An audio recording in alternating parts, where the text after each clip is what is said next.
partout en Europe, les factures d'énergie s'envolent. Plus 37% pour l'électricité sur un an en Espagne, plus 30% pour le gaz sur un trimestre en Italie, plus 12,6% pour le gaz réglementé en France depuis le 1er octobre. Face à cette crise énergétique, certaines familles françaises doivent se réorganiser alors que l'hiver n'a pas encore débuté.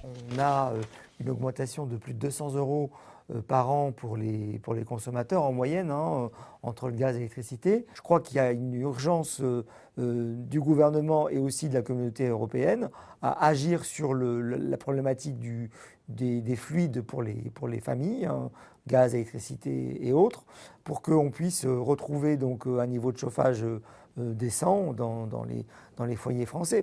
En cause, une demande en forte hausse et une offre perturbée. Après la crise sanitaire qui a forcé l'arrêt de l'activité, l'économie rebondit et avec elle, les besoins en électricité et en gaz. Résultat, les pays producteurs n'arrivent pas à suivre. Les énergies renouvelables ne suffisent pas non plus à satisfaire la demande mondiale. De nombreux États semblent avoir été pris de court. Dans les commodités, vous avez des cycles. Et donc, une fois qu'on a des prix bas, on sait que le prochain cycle, c'est des prix hauts. Et donc, effectivement, on pouvait imaginer que les prix allaient remonter. Donc ça, c'est le premier point.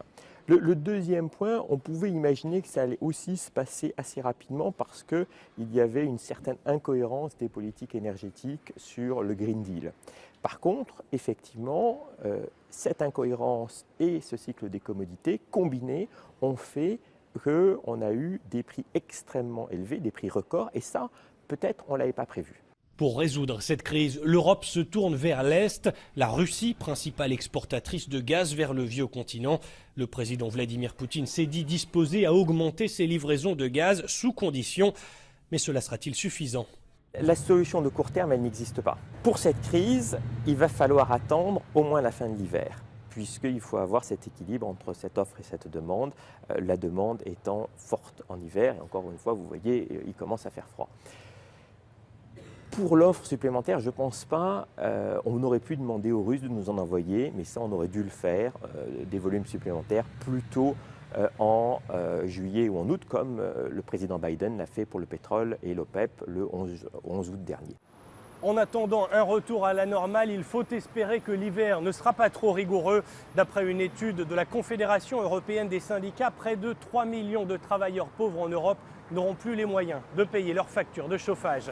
Cyril Forneris, CGTN, Paris.